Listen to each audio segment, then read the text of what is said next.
Welcome back to this video. In this video, I will show you how to sign into your Alibaba account on your laptop. Let me show you how. The very first thing you want to do is open up your browser, and I'm using a browser. You can use any type of browser as the case may be. Next thing you want to do is to come to the search right here and go ahead and type in Alibaba. Hit enter, and then it's going to take you right here. What you need to do is to scroll down right here. Go ahead and click on the first result right here, Alibaba.com. Click on that,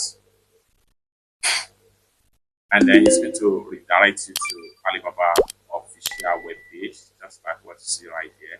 Now, for you to log into your account, so just like so, it's going to take you to the official web page of Alibaba.com, just like what you see right here. Next thing you want to do here is to see how you can sign into your account.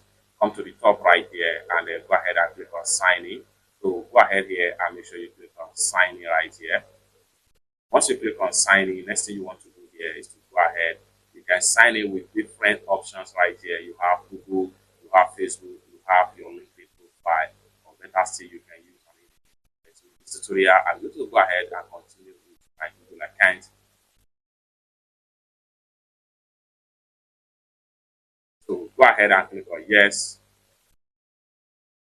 and you'll be logging back into your Alibaba account, just like what you see right here. It's that simple. So you can explore your profile. So for that, go ahead and click on this icon right here.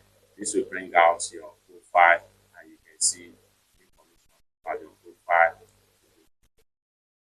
So go ahead and click on here. You can see.